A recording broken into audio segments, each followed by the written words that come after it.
Hello, everybody. My name is Bilenky, and I'm here as program director of Harvard Ukrainian Summer Institute. Today we begin our summer seminar series. It will consist of 5 meetings, and today I'm happy to introduce our esteemed guest. Peter Straton Bejger is a filmmaker and editor and writer based in San Francisco. He was a US Fulbright research scholar in Lviv, in Ukraine in 2017-18. Hosted by the Center for Urban History and of East Central Europe and Lviv Polytechnical National University, where he created the architectural history documentary titled On the Cusp, Ivan Levynskyi and Building the City of Lions. He has been a frequent international observer of Ukrainian presidential parliamentary elections for the Organization of Security and Cooperation in Europe, and also worked with several years as a journalist and media relations consultant in Kyiv. Previously, he was a commissioning editor for the publishers HarperCollins, Henry Holt, and New Republic Books in New York. And today, Peter will introduce his documentary about architecture in Lviv. And after his brief introduction, we will watch the documentary. And after that, we will continue a discussion and hopefully we'll have Q&A session. So yeah, please write your questions. And the floor is yours, Peter. Well, thank you. Wow, what a great crowd. It's such a specialized topic. I thought everybody would just rather be on the Cape and something into the water. In this weather. But anyway, first of all, I'd like to thank all the wonderful people here at URI, and especially Serhiy Bilenky for, who kindly took an interest in this topic and in this film and organized the event tonight. I'm really most grateful for this opportunity. Secondly, I want to underscore the crucial role, it's a little bit off topic, of the Fulbright program, and especially the encouragement and support of the former director of Fulbright Ukraine, Marta Kolomeitz. She's sadly no longer with us, but she is warmly remembered by many for her tireless work in building ties between the US and Ukraine. And so she was instrumental in helping get me to Ukraine and having this film made. And I want to remind all of you that despite invasions and elections and the general disarray in the world today, the vital work of Fulbright Ukraine continues. And the current director, Jessica Ziklowitz, and her Ukrainian staff in Kyiv are at this very moment working in wartime conditions to continue the program. And we're all aware of the current political situation in the United States and funding issues, and the environment remains, how can I put it, quite fluid. But nonetheless, I want to highlight the fact that the Fulbright program has been a fundamental pillar in supporting an invaluable framework of international scholarship and cultural exchange. And it's a premier expression of the best American values in a fractured world, and we should treasure and safeguard its continued work.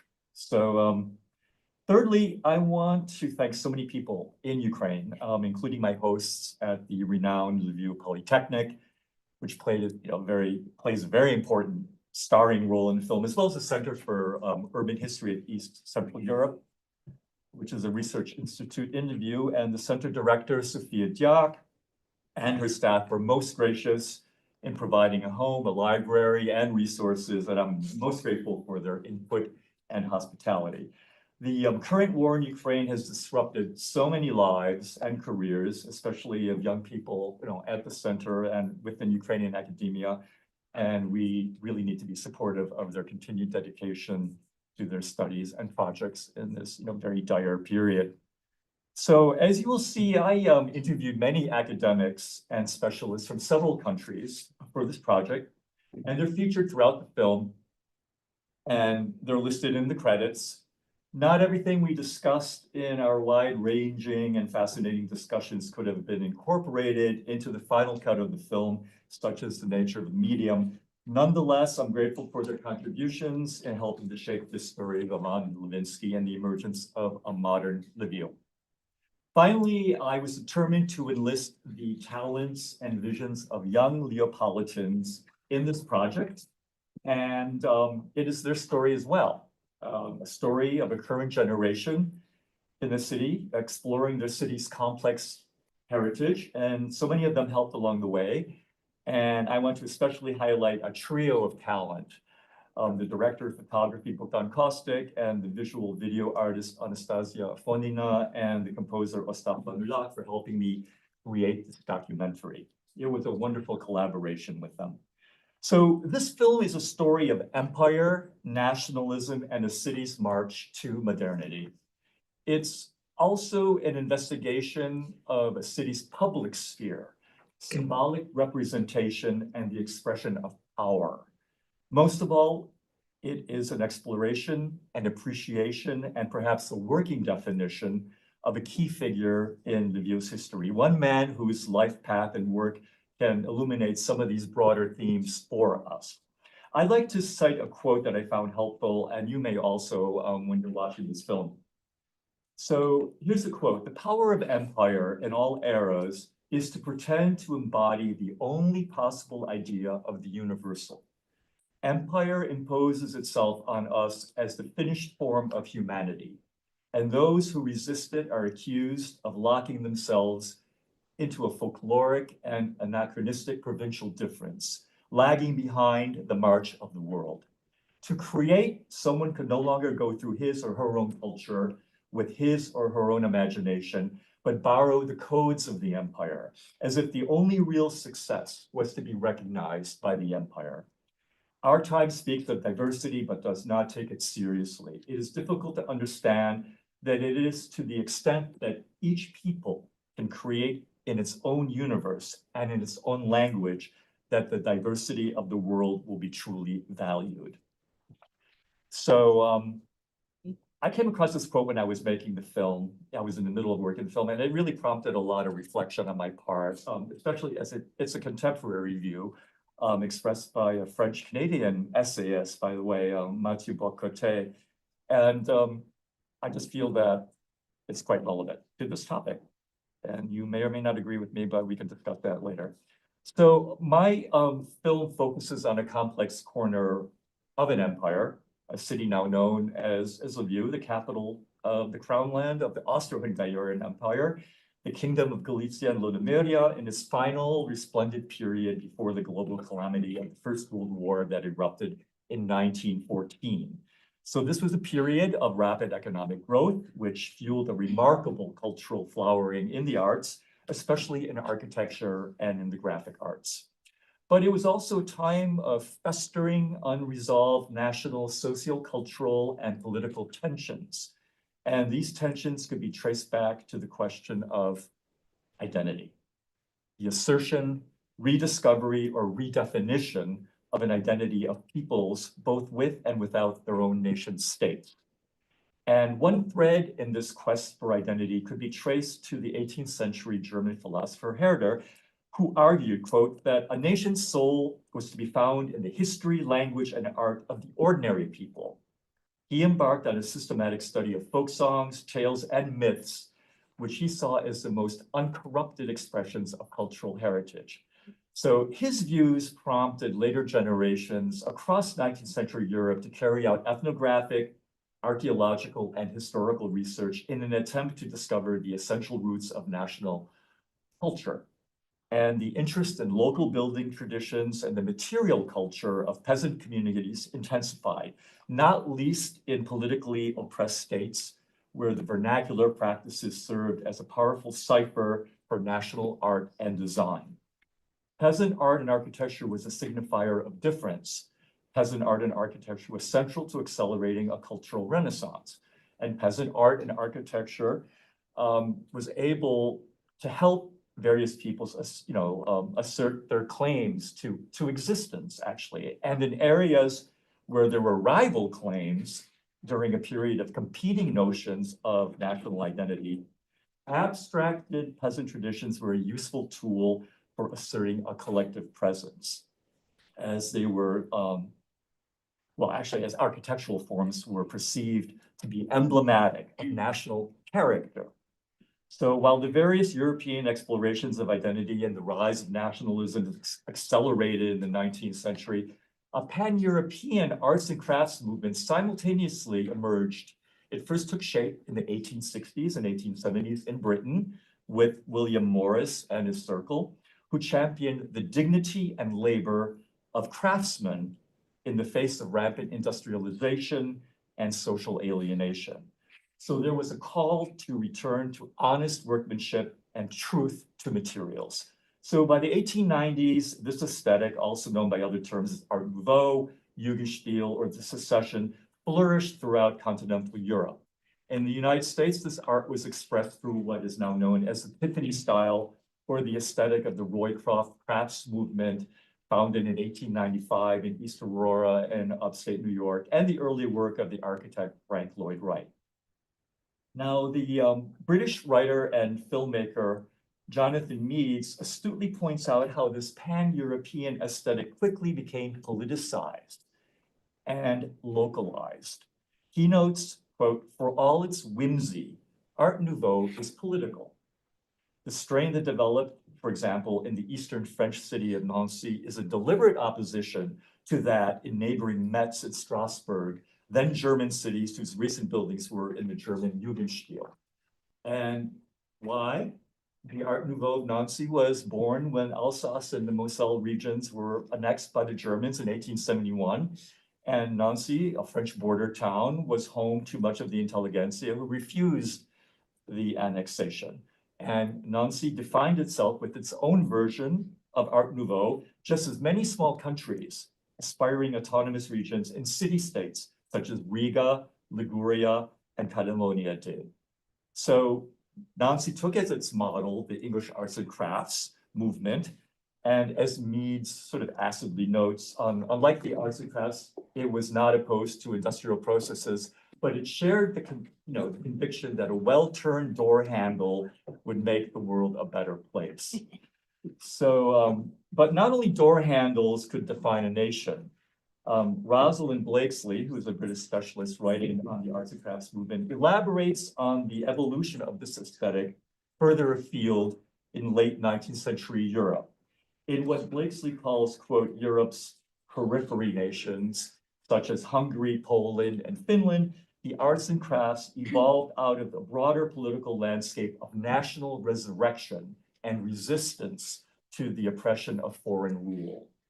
And in the arts, these concerns gave rise to a movement known as National Romanticism, in which vernacular and folk traditions, either real, reimagined, and invented, were appropriated and reworked to serve the cause of national definition.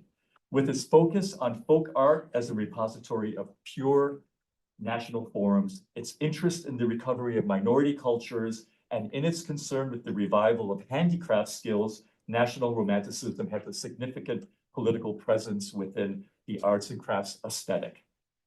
So the architectural theorist Akos Levynskyi, in his study Competing Visions, Aesthetic Invention and Social Imagination in Central European Architecture, up to the 1918, rather drolly noted, quote, "Intellectuals searching for the roots of national form identified in almost every country a secluded mountainous region as the sanctuary of their identity," unquote.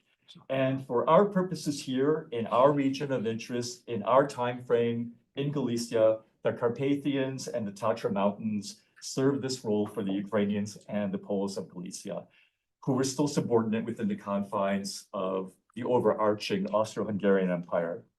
And the constructive nature of materials in the Slavic vernacular wood architecture by peasants was inspirational for the development of their national romantic movements. But there was a twist.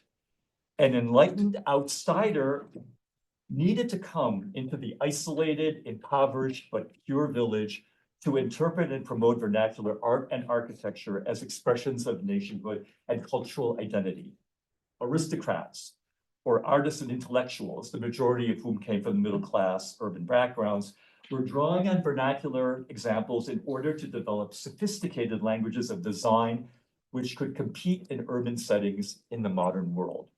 Now, in our region covered in the film, the idealized mountaineers who served as the artistic inspiration for a national style were the Hutsuls, Ukrainian highlanders in the Eastern Carpathians. Their colorful and intricate craftsmanship caught the eye of the extremely wealthy Polish Galician magnate, Count Gdzieczycki, a man of means, leisure, and inquisitive mind who did field research and collected artifacts, facilitated their display in regional and international exhibitions, and as a generous patron created a museum in Lviv, one of the first in the region. And the Ukrainian civic activist and publisher Volodymyr Shukhevych worked with Gdzieczycki to collect Hutsal ethnographic material and was a curator in the Count's Museum in Lviv. Now, Shukhevich's vital major impact was to publish in an invaluable multi-tome work entitled Hutsalshchina, or the Hutsal Land, which is printed both in Ukrainian and Polish in the years 1898 to 1908. And this Hutsal mania, so to speak, the fashion for a rustic style, refracted through the lens of an educated elite, reflected European trends of the era and served as an inspiration for a style to be deployed in architecture and design to support prospective imaginations of the urban that are integral to national political economic projects. So in approaching the multifaceted efflorescence of architecture and design in pre-1914 Lviv, I found that Ivan Levynskyi's life and work is one useful lens through which to view all of these processes that I talked about, especially as his creative output encapsulates these broader themes. So this film considers the actual built environment of one city at a crucial inflection point and the implications of this environment for understanding the political subtext in relationship to architecture. I will elaborate more on this after the screening, and we can have more discussion on all of this. And so many thanks to all of you here today and to those joining in from afar to view the film. I will have some more remarks after the screening, and of course, we'll have an opportunity for questions and discussion afterwards.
A city of lions, with beasts both rampant and benign. Lviv has been called the historic center of Ukrainian culture and national political revival. The always faithful Polish bastion of power in the east, and the mother of Israel.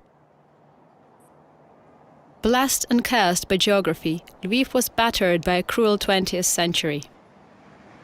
2 world wars, Soviet and Nazi deportations both east and west, and the Holocaust devastated the city's population.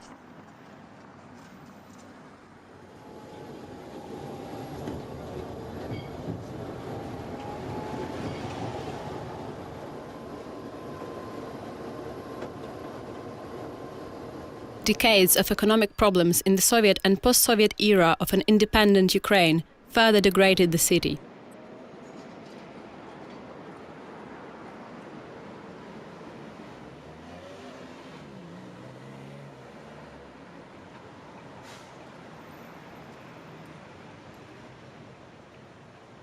A new building boom has fueled a new public appreciation of those often forgotten figures from the past who have contributed to Lviv's built environment.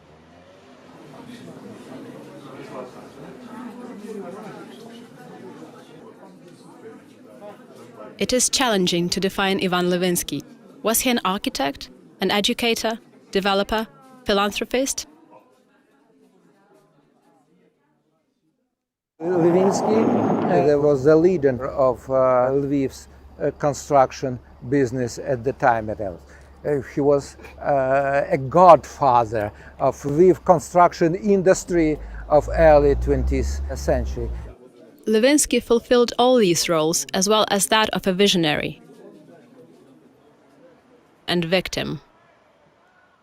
He was the man who united 3 epochs from the late historicism and early secession and Hutulian secession and late secession. He made it possible to create this idea of new Lviv.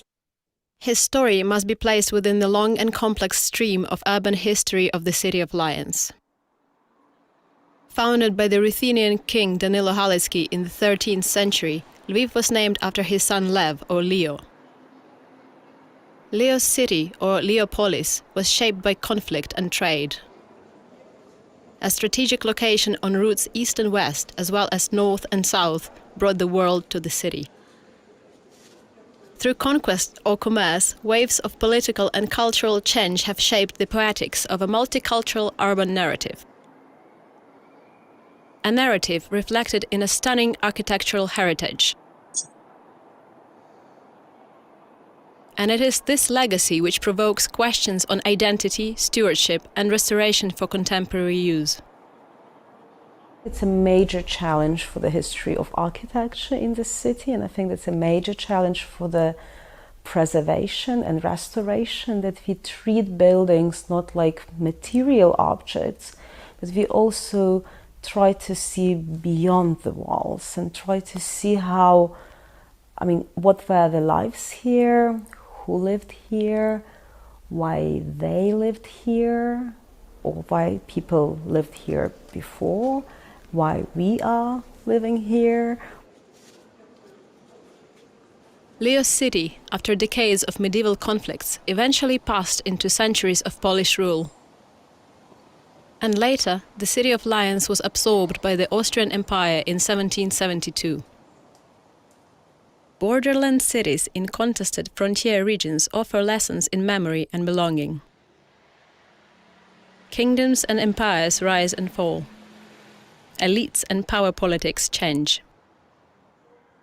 But the built environment remains a reflection of past glories whose meaning is constantly reinterpreted. Imperial Habsburg role was to transform a declining Renaissance and Baroque town into a thriving modern metropolis. The first train from the imperial capital of Vienna to what was then called Lemberg arrived on the 4th of November 1861. New transportation technology mastered time and distance. A sleepy outpost in what was viewed through the Western gaze as a distant, exotic, if not half-wild region was now firmly integrated into a pan-European space. Political change came also. The city was granted local self-government in 1870. an arrangement Lviv's aristocratic and merchant elites exploited. The boom was on. The city entered into a frenzied period of development. Once again, new technology was a decisive factor. Electric trams were introduced in 1894 and channeled the rapid expansion of new districts. By the turn of the 20th century, construction exploded, reaching a peak between 1900 and 1910. Quiet neighborhoods with small buildings were transformed into busy streets lined with large 3 to 4-story stone residences. At the start of the railroad era, Lviv had about 90,000 people. By 1914, Lviv more than doubled in population and almost tripled its building stock.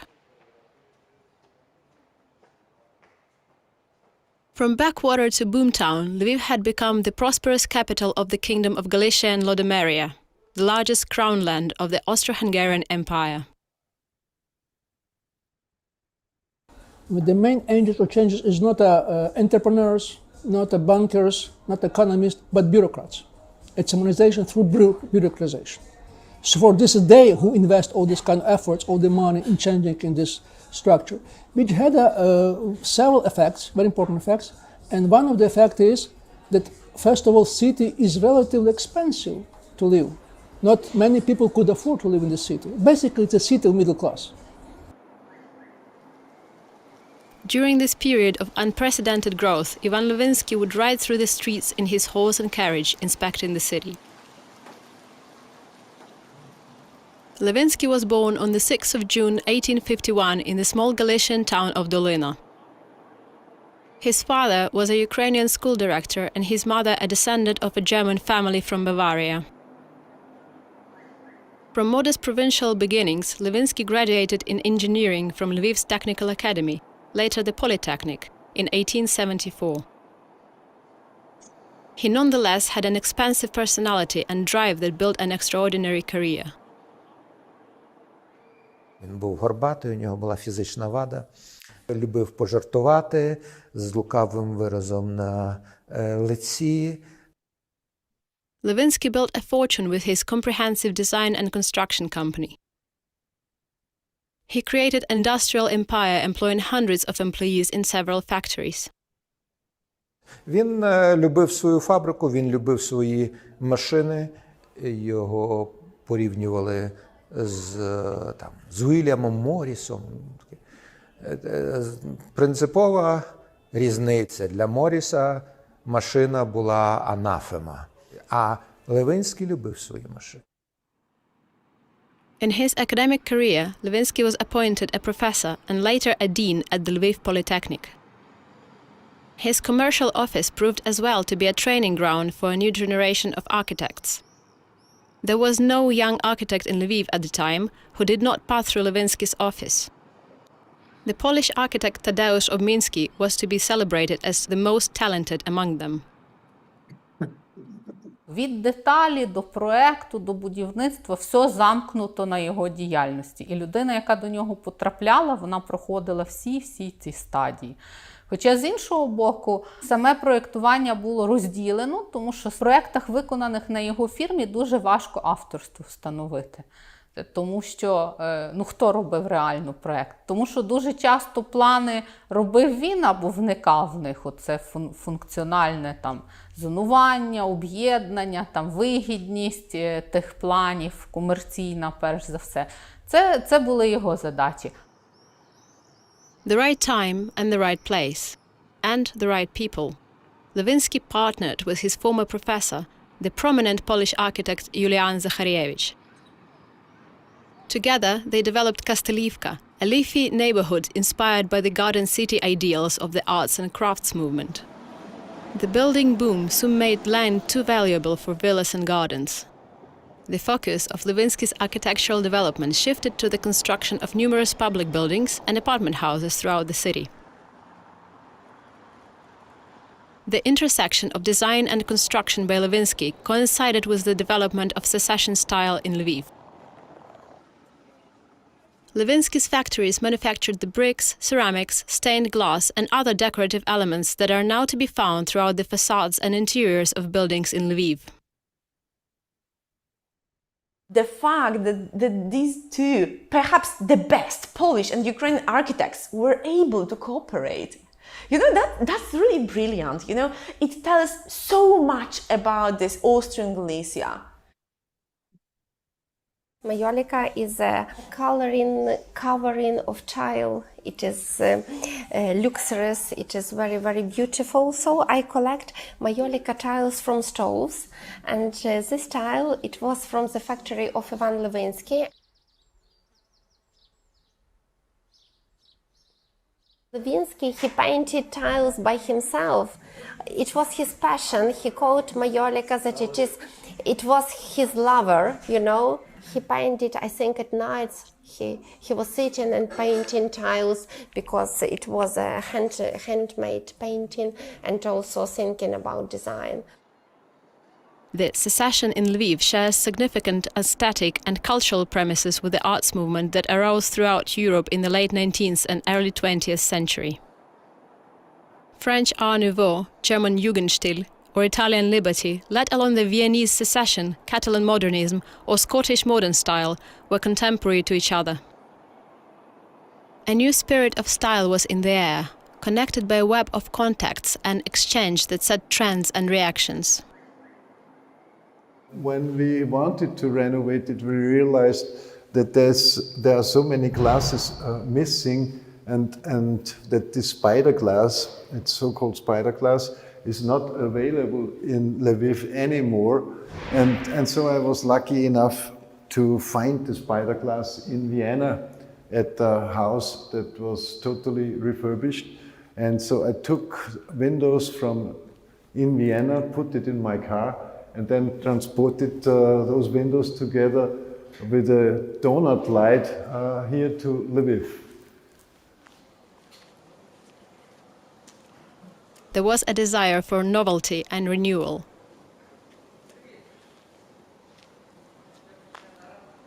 To move away from academic tradition. And in architecture, to move away from historicism, which drew on forms from the past. The emerging urban middle classes moving into new residences in Lviv, as elsewhere in Europe, were eager customers of complete stylistic scenarios.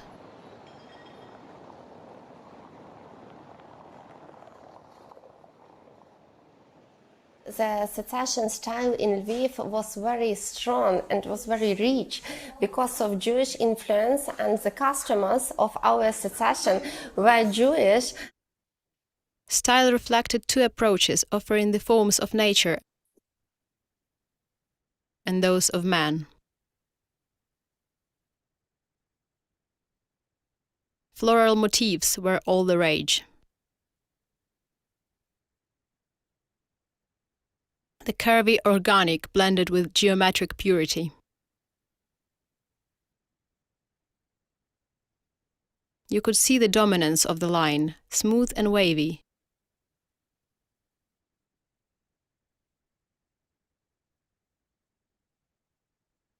The line gave order and rhythm, as well as whimsy, to architectural volumes and surfaces.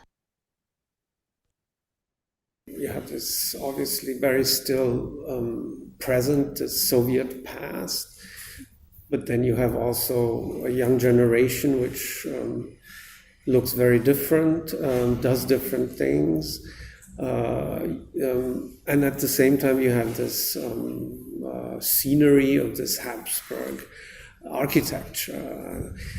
So you would find that all together on one spot.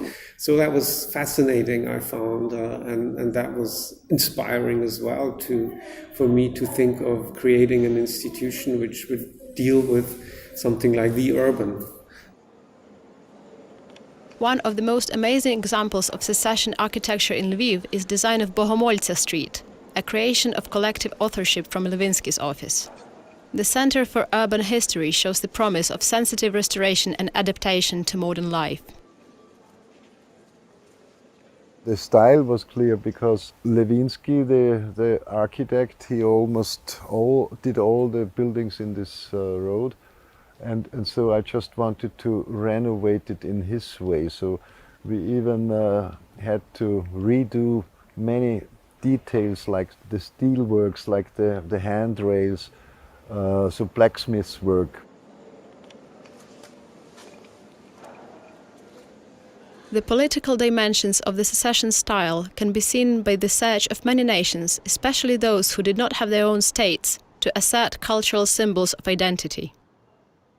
Кожен народ хоче самовизначення, тому що це є перша віха якби свободи, і це проходить через оці народні мотиви. І так вони є чимсь відмінні, і в кожного народу, в кожної країни цей період самовизначення через орнамент, він є там довший чи коротший, це залежить від економіки і розвитку, від багатьох причин.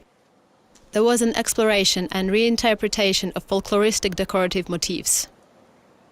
Yet there was an openness to cosmopolitan trends while finding roots in local traditions. Both Ukrainian and Polish architects rediscovered a taste for the folk art of the Carpathian Mountains. The art of the Hutsuls, Ukrainian highlanders from the eastern end of the mountains, were a popular visual inspiration in Lviv. The Zakopane style reflected the Polish western end of the Carpathians. Architects crossed ethnic lines to investigate and blend national motifs. The buildings designed and built by the diverse staff of Levynskyi's office reflects this exploration. The situation was not so bad before the First World War, but there was a single common background of Habsburg Empire citizens. There could be national fantasies and these special ornaments and symbols and these heraldic games, but suddenly it became not game but reality. Lviv's secession skyline was not only marked by the local regional styles. Levynskyi's firm built the Jewish hospital complex, completed in 1903. It was designed with an Orientalist approach by the architect Kazimierz Moklowski. The ceramic produced by Levynskyi's factory was a striking decorative element of the building.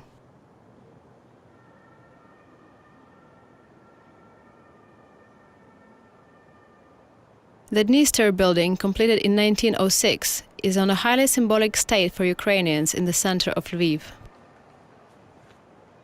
Це є така українська анклава, дуже помітна. І вагу її посилює Дністер. Тобто місце не є випадкове.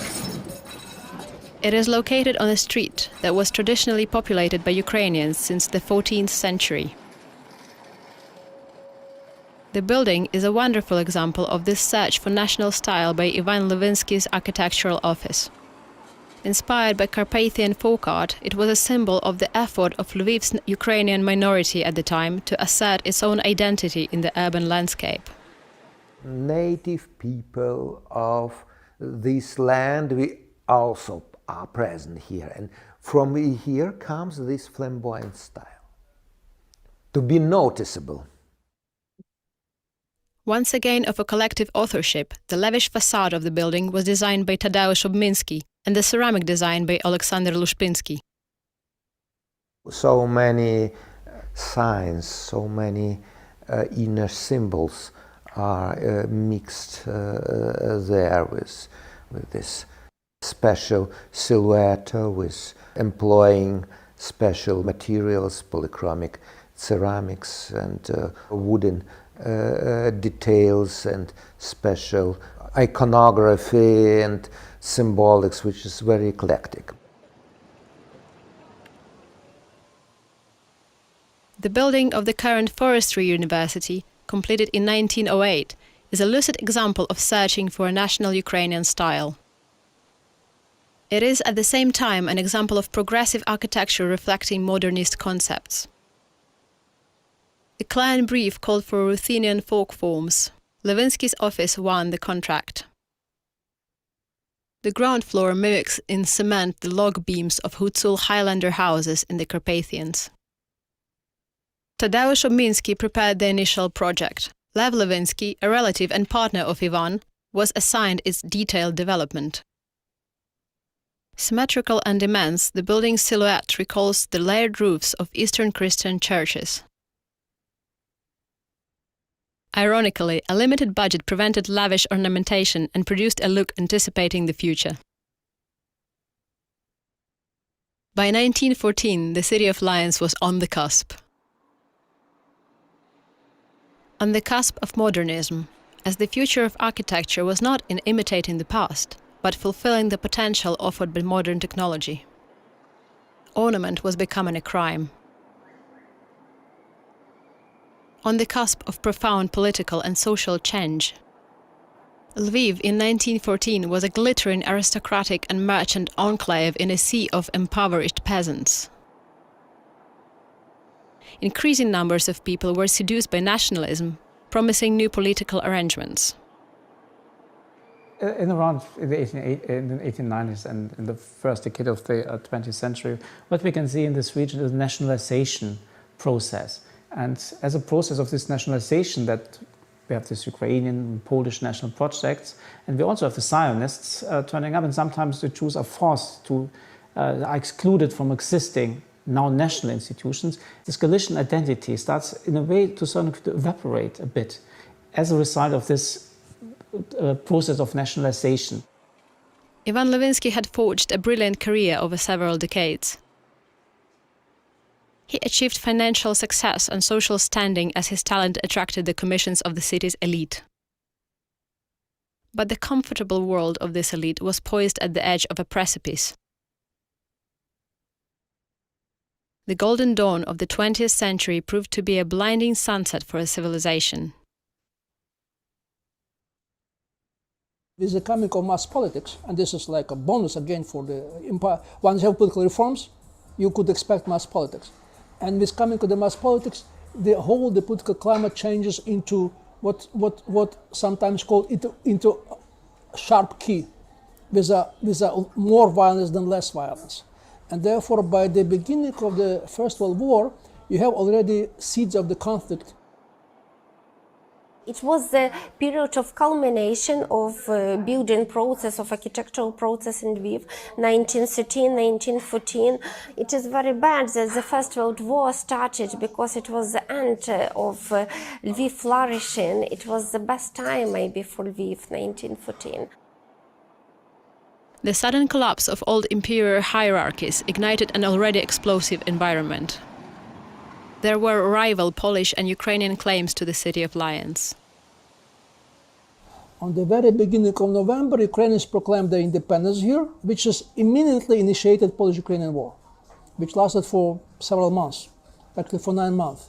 But then again, the main victims, one of the major victims of this war are not Poles or Ukrainians, they are Jews. Once Polish army comes into the city, the army organized a large pogrom in November 1918. And perhaps the most touching material I found was a diary written by a Ukrainian soldier. I must say it's a very good literary work, but you know, the way he felt, you know, the disaster of the city, this is so touching. It about, for example, the description of the night.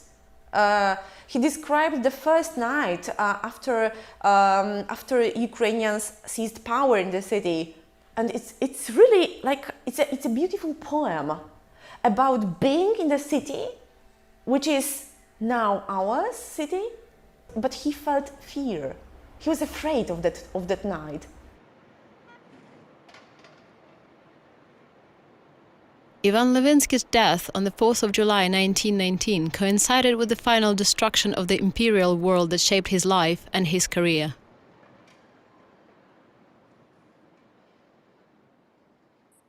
After Polish control of Lviv was established, Levynskyi had been dismissed from his post as a professor at Lviv Polytechnic, a position he held since 1901.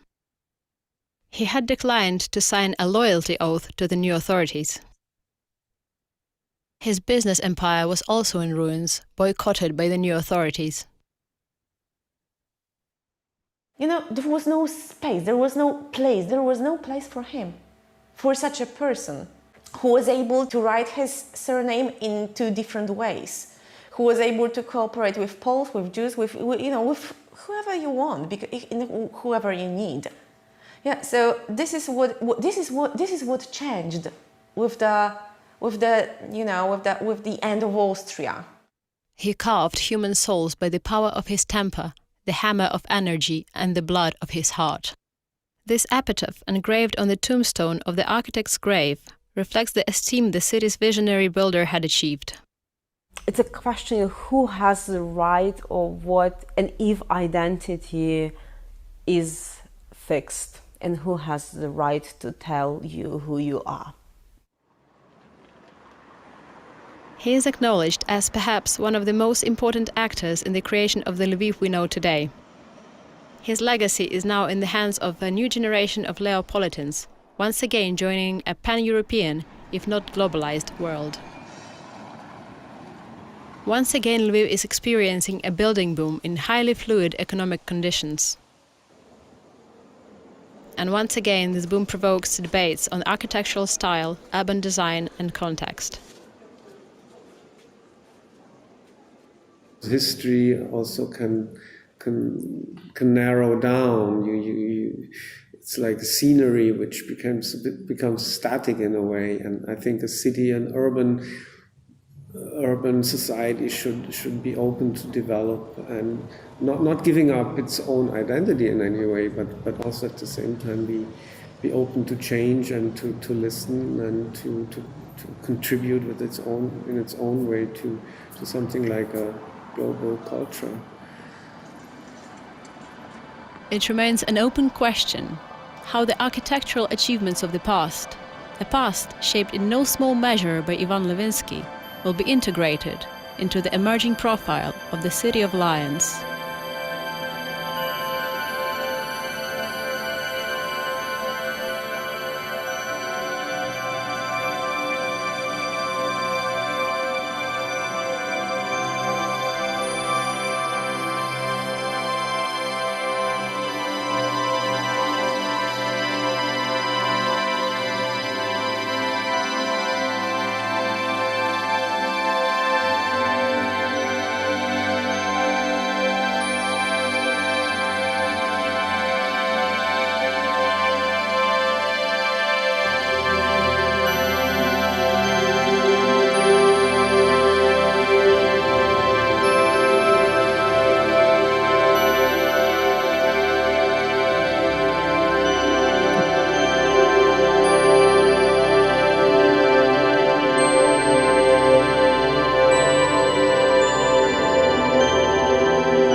Phenomenal film. Thank you so much for bringing it here.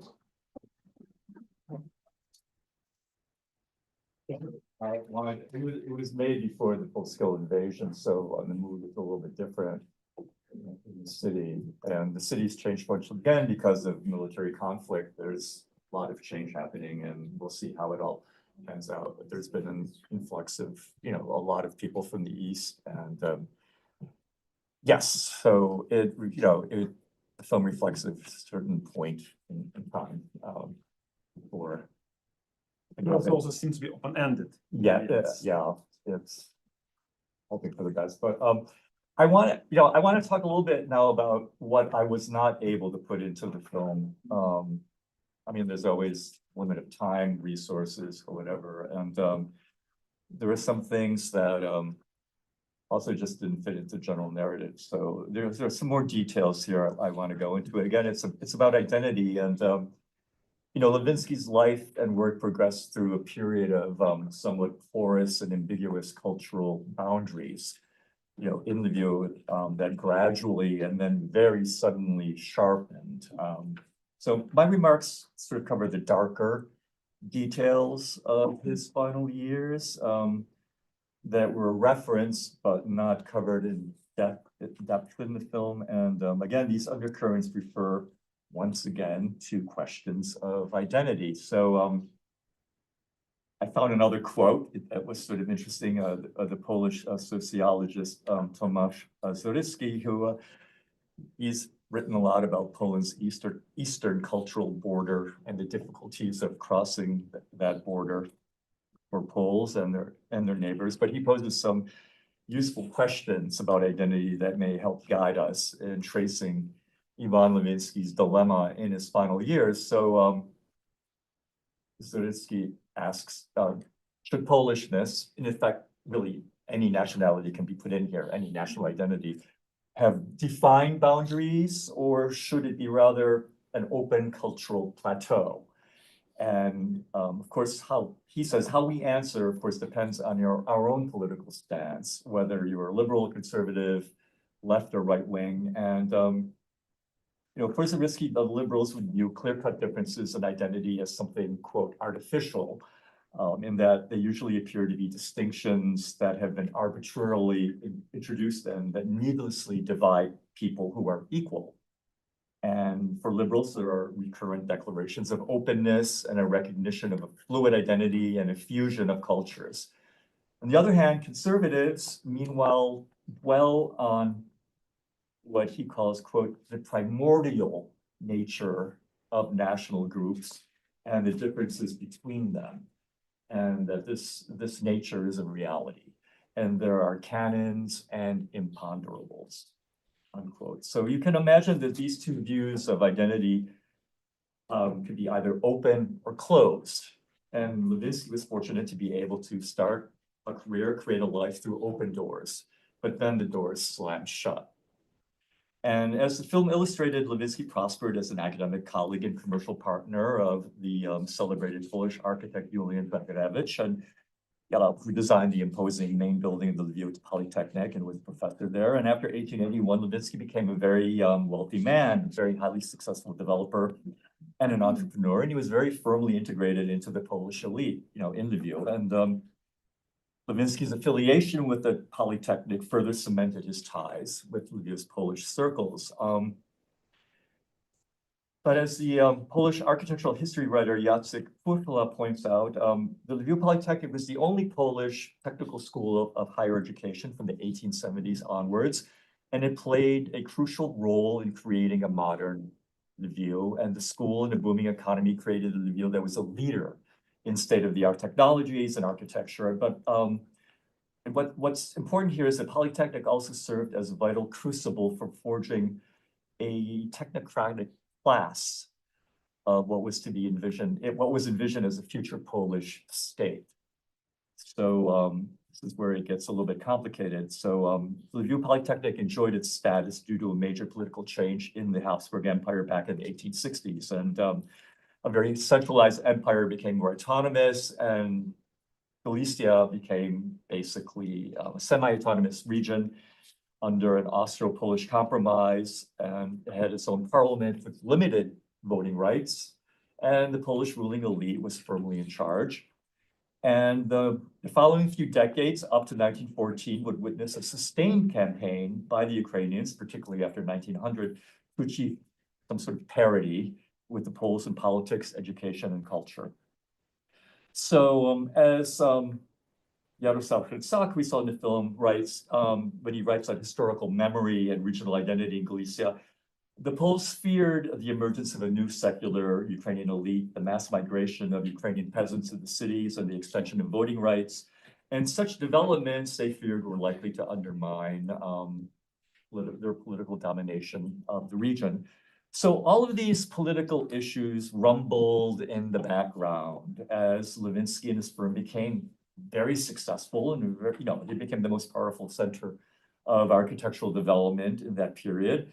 And as the film points out, the finest young architects acquired a practical experience working, in his office. And I want to really focus on one of these assistants, the Pole Tadeusz Levynskyi, who developed into the leading architect of Lviv's Art Nouveau and the city's version of the vernacular revival. And Levynskyi's designs, as you saw on the buildings, enhanced Lviv's reputation as one of the greatest secessionist cities of East Central Europe. So the Levynskyi-Lubinski duo, of course, is cited as a wonderful example of Lviv's cosmopolitan multinational culture. Here we have Levynskyi, Ukrainian by birth. He builds a brilliant career within professional circles, entrepreneurs and clients who were at the time completely dominated due to political and economic factors by both Polish and Jewish communities. And I do want to make an aside here. I referenced it in the film that the second largest ethnic group in the city of Lviv were Jews, who comprised 1/3 of the city's population before the First World War. And like in the imperial capital in Vienna, they played a very crucial role.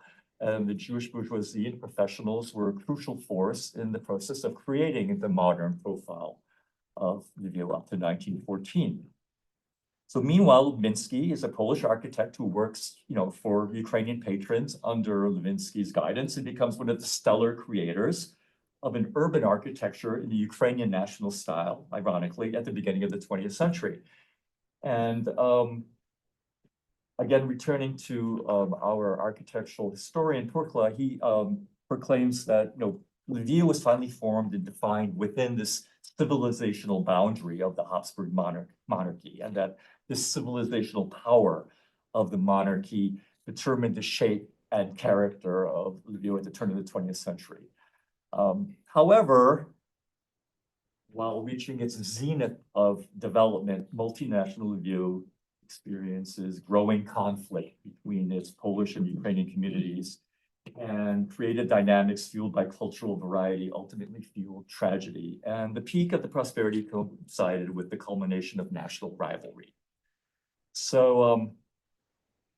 you have an optimistic view before 1914, more pessimistic view. Once again, Turkla asserts that this, quote, civilizational framework, unquote, of the Habsburg monarchy kept the urban space of Lviv cosmopolitan and tolerant, despite the fact that Poles, Ukrainians, and Jews are beginning to develop their own national styles in architecture and also in their community life. And there are those who argue that Lviv has a public space that was more Central European and not specifically Polish, and that Habsburg Lviv as an element of the monarchy's move towards modernity neutralized the conflict between rival nationalisms in the city. I think that this is perhaps an overly optimistic or charitable interpretation that's questioned by some other historians. And for example, Harold Binder, who we saw in the film, he offers another view. He writes that Ukrainians in Lviv figured as an urban minority that claimed chief historical rights on the city due to history, but was largely deprived of the chance to express this claim in public space. The local Polish elites showed a particularly strong desire to maintain control over symbolic representation. And the Ukrainians were a national community which had no chance to leave its mark on secular urban space. So as Binder notes, quote, Ukrainians were largely excluded from official self-representation in urban space. And he writes, we are tempted to say where monuments are silent, buildings speak all the louder, unquote. So this is another reason why national style in architecture becomes very important as a subtext at this time. So many Poles, especially in the populist press, were articulating their fears in historical terms. This can be found in a lot of the press at the time, especially in the populist press, where, quote, Polish urban civilization in Lviv was a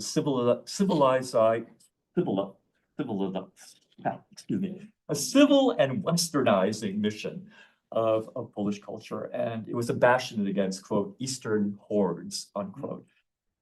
So by the late 1890s and into the first decade of the 20th century, the Ukrainian community was seriously mobilizing for expanded rights. And there was a push for electoral reform and expanded Ukrainian language education, and especially for Ukrainian university. And Lviv was a center of political and cultural power and patronage, and it became a key arena in this struggle. So just as more background that I couldn't put in the film, but the historian Kai Struve points to the date of 19 May 1898 as a particularly important turning point in the contest for urban presence in Lviv. An estimated 5,000 people turned out to commemorate the 50th anniversary of the abolition of serfdom in Galicia in the first open-air Ukrainian political gathering in Lviv.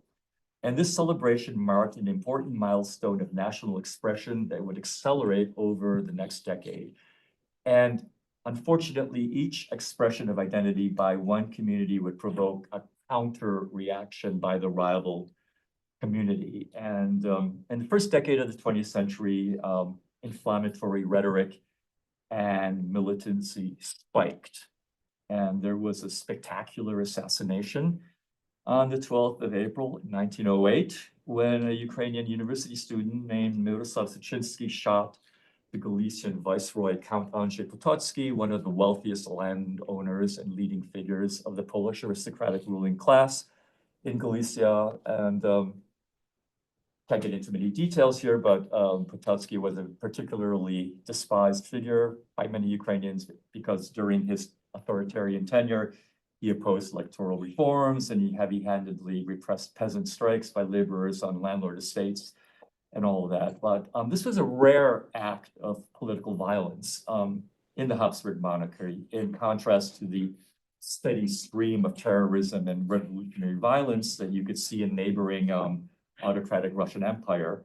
And that empire soon enough was going to extend its hand, to Lviv. You really just say that? I'm sorry? Do you really say that political violence was rare?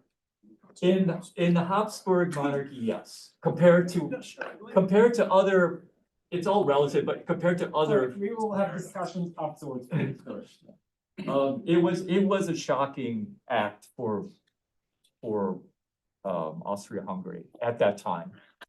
So, but nonetheless, it was a very shocking, polarizing, and electrifying, act for Galician society, particularly, for the city. And the subsequent trial, conviction, and Secession's oddly convenient escape from prison continued to aggravate intercommunal tensions.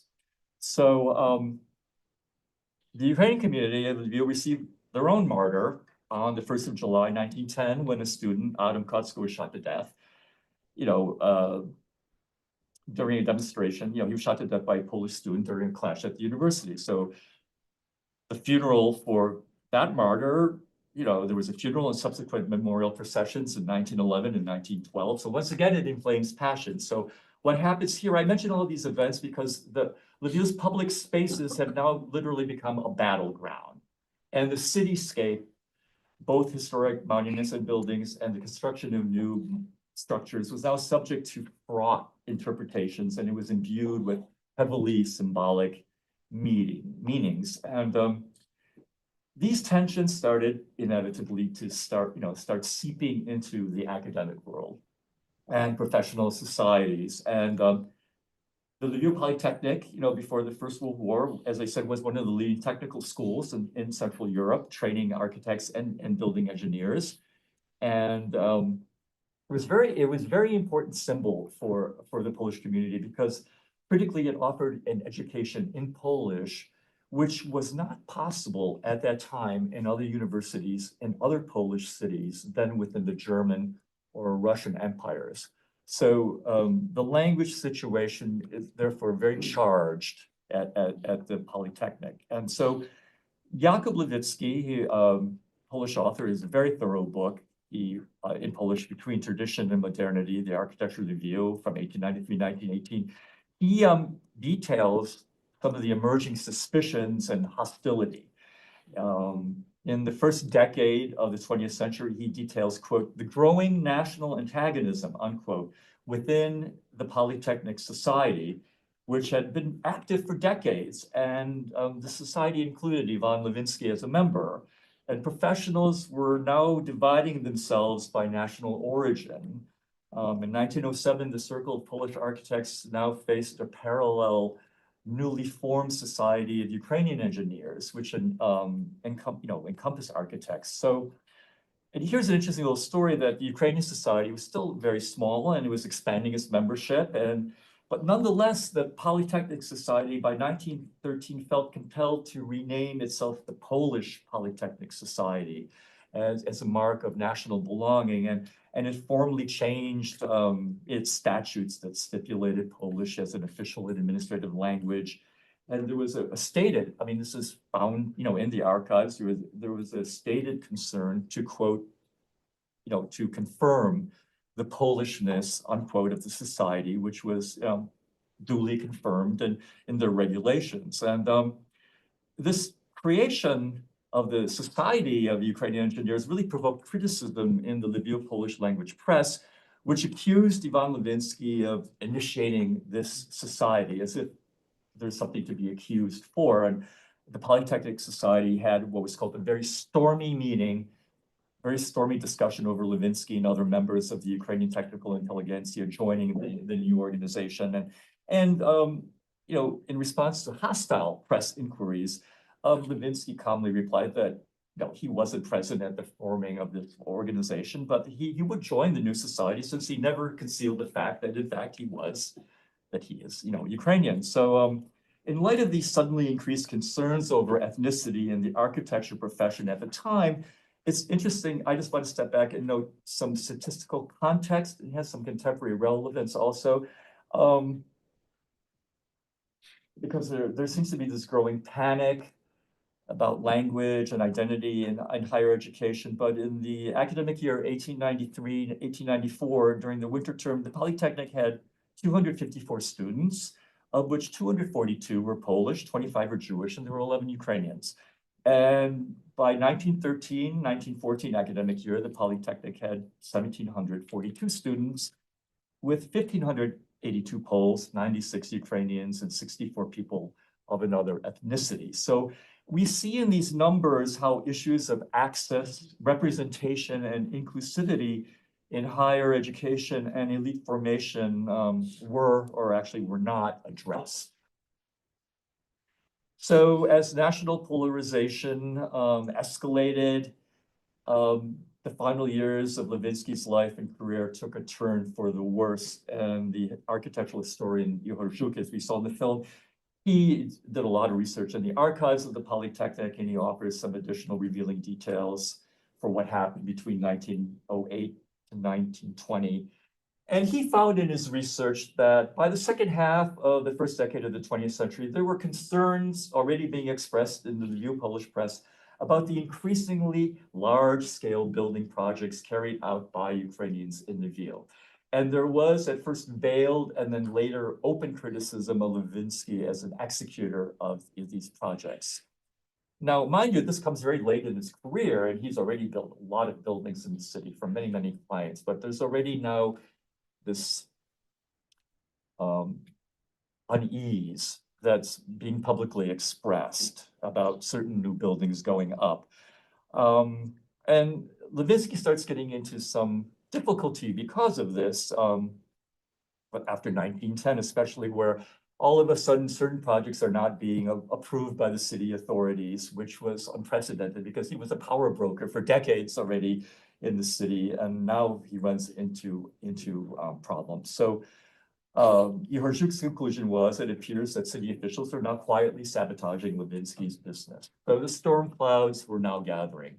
And I just want to get into another little period, which is not covered in the film, but it's World War I and the Imperial Russian occupation of Lviv, which completely upended Galician society and scrambled power dynamics in the city. The Tsarist Russian army captured Lviv on the 3rd of September, 1914, and established a very harsh military administration. And there were measures that were immediately instituted to prepare Lviv and Galicia for annexation to annexed to an expanded Russian Empire. So previous identities developed under a Central European framework under the Habsburgs were now being pressured to adapt to new imperatives.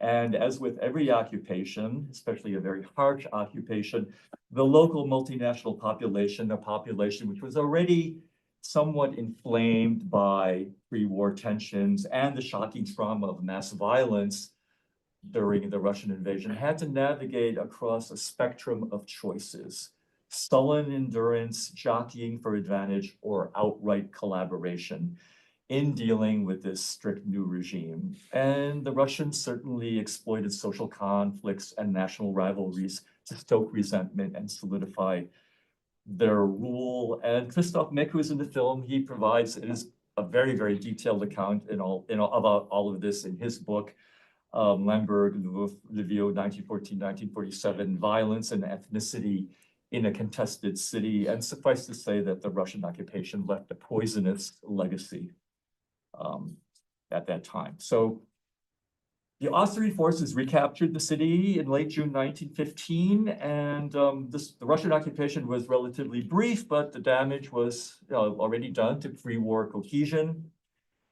Actually, it was massive damage. And as Mick notes in his book, quote, contemporary Polish, Ukrainian, and Jewish witnesses played down the willingness of their respective group to collaborate and exaggerated the willingness of other communities in collaboration, unquote. So despite this venomous atmosphere, many of the Polish colleagues of Ivan Levynskyi defended him when there were tribunals and commissions set up to look into exactly who did what during the Russian occupation, and the Polish colleagues expressed their solidarity with Levynskyi and provided, it's really interesting, invaluable details of his difficult life during the Russian occupation. This again is all found in the archives and the personal files of the, at Polytechnic, and this is from 1916. And we learned from these sources that Levynskyi endured 3 searches by the Russians, one immediately after their capture of the city, as they suspected he might have plans for fortifications. And after all, he was a builder, and his firm was also the target of requisitions. And these requisitions by the Tsarist Russians crippled his business. But yet, he could be of value to the Russians because they labeled him as an unfriendly Mazepist, which was an imperial Russian term for dangerous Ukrainian separatist. And but nonetheless, they recognized, what he could do for them, and they continually pressed him to work with them. And he kept fending them off with quoting very high fees and cost estimates. But one Polish professor at the Polytechnic testified in his statement to the Austrians that over time it became more and more difficult for Levynskyi to resist the demands of the Russians. And in the end, he felt that he would no longer be able to, to maintain his business and basically, feed his people, as it was said, that is the employees of his enterprise. So in the end, Levynskyi decides to build several buildings for the Russians, was namely a hospital and barracks for wounded soldiers from both sides. And he completed these works, but he wasn't really paid for them. So that was a major blow to his business. And there's also another stressful undertone here that basically, the documents show that during the Russian occupation, Levynskyi secretly sheltered in his factory 8 Austrian soldiers who escaped from Russian captivity. So he's in a very stressful position. When the Russians retreat from Lviv, they arrested leading citizens of the city of all nationalities, Polish, Jewish, and Ukrainian, to take back to the Russian Empire as hostages. And Levynskyi was included in this list at the last minute. And we have an eyewitness account that he's taken from his home at 11:30 at night on June 19th. A senior Russian military officer arrives with an entourage and ordered Levynskyi was already in bed to get dressed and get ready to leave in half an hour because the train was waiting to take him into exile.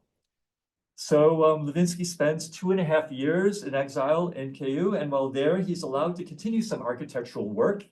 And he actually built a Ukrainian Greek Catholic chapel in Kyiv for the city's community of that time. And That community was mainly prisoners of war from the Austrian forces. And there's an interesting American connection here. The chapel was demolished by the Soviets in 1934 during a time of high Stalinism, and an administrative building was constructed. And decades later, the building on that site, on that street, housed the premises of the first US embassy in Kiev. So yeah, that's an interesting connection.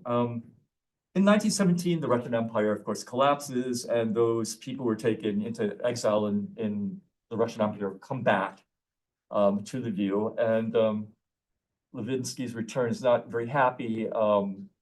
His wife and children were left in the city while he was in exile, and she was impoverished. She received no help, even though she was, there was money that was due to the family from his wage arrears at the Polytechnic. But she died in 1916, and very dire circumstances. And the two children were taken under the wing of Levynskyi's Polish colleague and collaborator, Tadeusz Miński.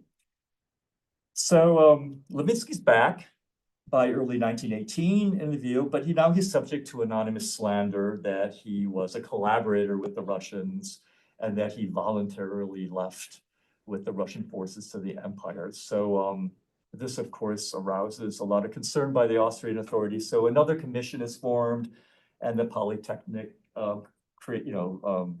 solicits testimonials. And once again, all the members of the commission, without exception, vouched, they defended Professor Levynskyi and dismissed the accusations against him. At the same time, his affiliation with the, quote, Ukrainian party, unquote, was noted in these protocols as a context and reason for these accusations.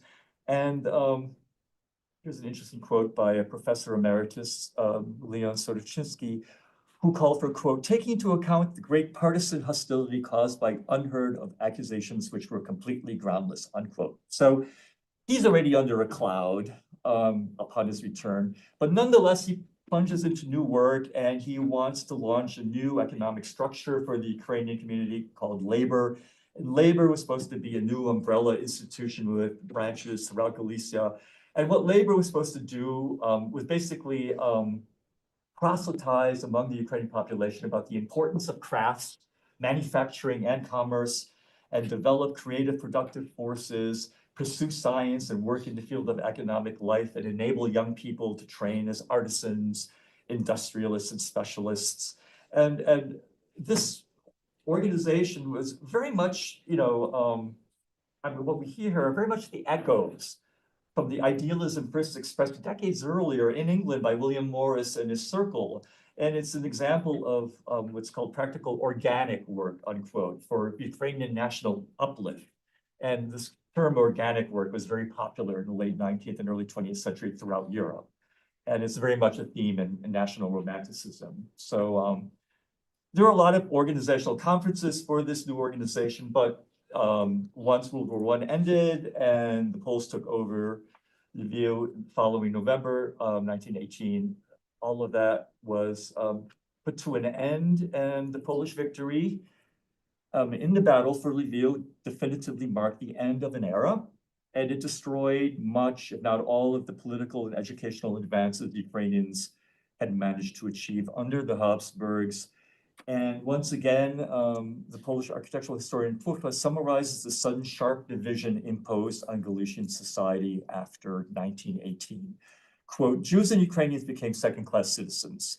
The Polish authorities banned the activity of a range of Ukrainian institutions, including publishers, newspapers, as well as cultural and educational organizations. And as early as May 1919, Ukrainian professors were dismissed from the university, and in August of that year, the Senate of the university and the academic staff of the Polytechnic issued a manifesto that practically excluded Ukrainians and Jews from the student communities of both schools. So for the Ukrainians, Austria had been a world of public order and rights, which they lost after the fall of the monarchy. And as we heard in the film, Levynskyi did not take the oath of allegiance to the new Polish state, and he was consequently dropped from the Polytechnic and died from a heart attack on July 4th, 1919. And that's the end of of his career in life, but I want to, as a wrap up here, one more thread. Let's return to Tadeusz Levynskyi. He was a Polish architect who worked so intensively and creatively with Ivan Levynskyi, executing the designs for the major Ukrainian institutions of Lviv. And these were all buildings that proclaimed the Ukrainian presence in the contested cityscape. So after 1919, Levynskyi continued a very successful career in the reborn Polish state. And his last commission for Lviv's Ukrainian community was in the late 1920s. It was a secondary school complex, the Markian Shishkevich School at the bottom of St. George's Hill in the city of Lviv, in a very historic spot. And this school was evidently the only Ukrainian language state school permitted by the interwar Polish government. And the building still continues to operate as a school today. So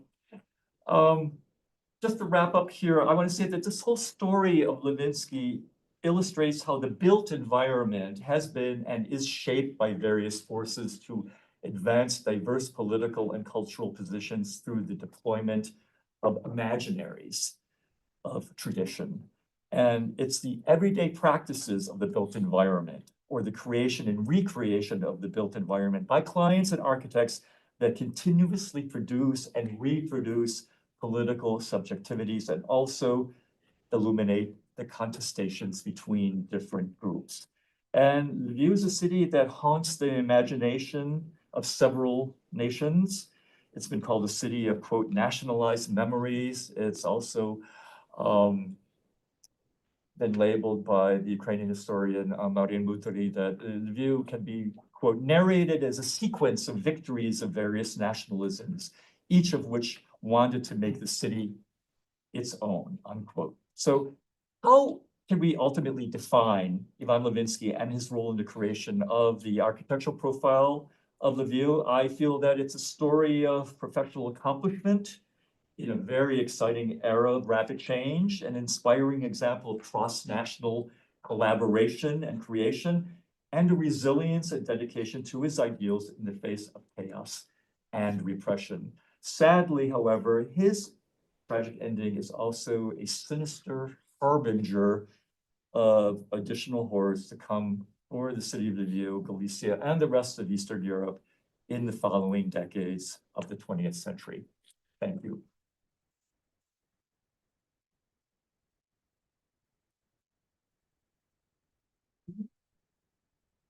Well, 10 minutes for questions, and I want to welcome Ivan, please.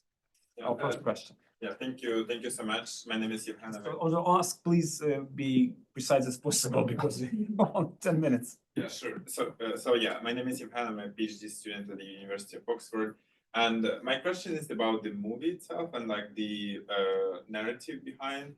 So why did you choose to go with the voice of God? What is called like that? There is a narrative. So how the film that is. Because I'm dealing with architecture. There was a lot of discussion about this, but I want there is, I know The Voice of God is a real documentary film, you know, cliche, but we attempted, and you can be the judge of this, to counter The Voice of God by having a lot of people also talk throughout the film to give, you know, their take on it. So right, it's a very valid question for every documentary filmmaker, and we all struggle with this. And why there is almost no sound beside the voices? So why didn't you add any sound like? You mean there is almost like we can slide. You mean ambient sound of the city? Yes. So there's almost no sound of the city first. Yeah, no, there's some. I mean, that's a good question. Remember, I was dealing with also a number of people whose English is not their native language, and some of them would speak in English, or some of them, you know, had to be, you know, subtitled. So we didn't want to really muddy the soundtrack with too much ambient sound, because we wanted to keep it as clear as possible. And actually, it's really very good because, you know, as a filmmaker, actually, and I say this a lot, and we've had a lot of discussions of this, where filmmakers stint on their budget is everybody loves beautiful pictures, the photography, you know, but often they run out of money, and audio is actually as important as the visual, and sometimes it's even more important. And often the audio quality doesn't match the photography. But these are actually very good documentary film questions that we all grapple with. Any other questions? I have no question, but one remark. As Lviv University alumni, I know situation in Lviv and historical situation. I cannot agree with thesis which is dominated in historiography that Ukrainians was a minority in Lviv. Yes, from the point of view of territory of self-government of Lviv, it was true. But if we will take Lviv with Sodob's area, it is not true. It is not true at all. Well, if we will take situation in Boston, for example, we have Boston and we have near 10 cities with Boston. And in this situation, we have to calculate situation of Great Boston as political situation, economical situation, cultural situation, and situation of national. No, I agree with you, but what happened? I mean, local political arrangements are often created, to benefit one group or another, right? And the city, I mean, Lviv actually, this is outside the topic of this period, but it has a fascinating history. That it was, it was a Polish island in a Ukrainian sea, basically in eastern Galicia. But there were various political arrangements being made because before 1914, the Ukrainians wanted to split Galicia into two parts, eastern and west, but the dominating elite didn't want to split the crown land because they didn't want to give up political power to the Ukrainian majority in the east, and so they kept a bigger, crown land. So political powers always play with local political boundaries. So I agree with you. Yes, that is a good, but the perception though of the elite was that they are the majority in the city. That was their perception, and that's why I think there was this sensitivity to a growing presence in the city by new buildings built by people who were not at that time. One question from the audience? Maybe it's somebody else. I'll go ahead. Also, before you mentioned the World War I wanted to ask why there is no war present in the movie.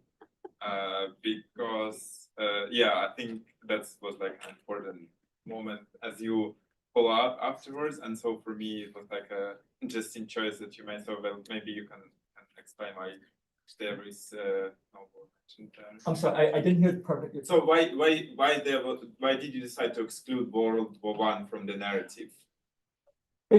Because of time and resources, basically.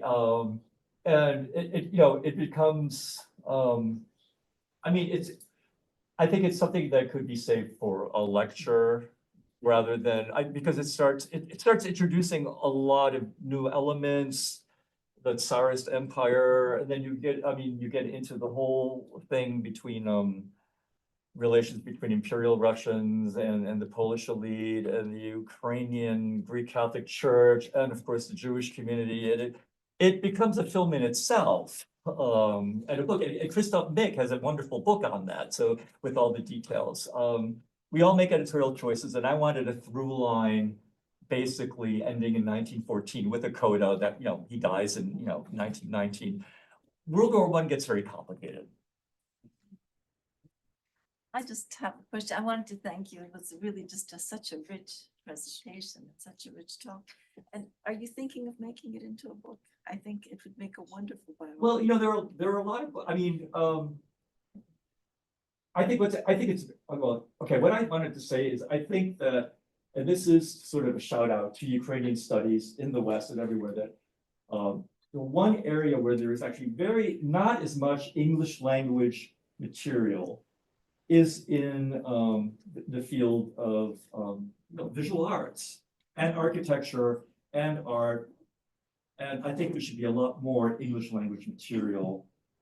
There are a lot in Ukrainian, of course, and in Polish, that, and in Russian, that, or German, that covers the visual arts. But a lot of it's not accessible because it's not in English. And I would urge any funding institutions to start paying more attention to the visual arts and architecture and integrating that into pan-European and global trends. Because we have a lot, of course, on literature, we have a lot on history, we have a lot on language, but I feel it's a field that's been somewhat neglected.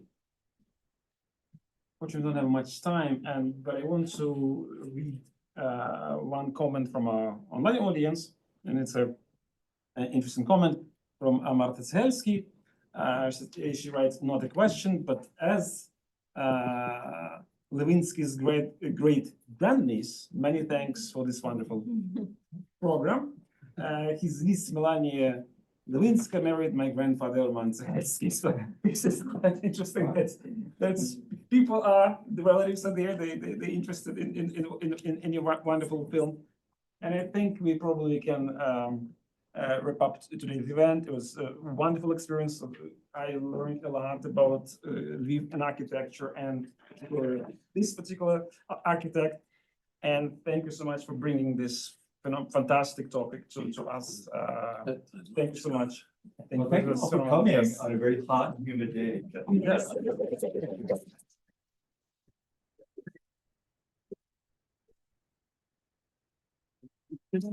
Thank you, audience, and a couple of announcements. Next time, Wednesday, the same place, the same time. Please to come to hear Serhiy and his topic, the time of war, lessons from frontline from Ukraine. Please come here, and for students, tomorrow's private event, come celebrate. All the things. These buildings.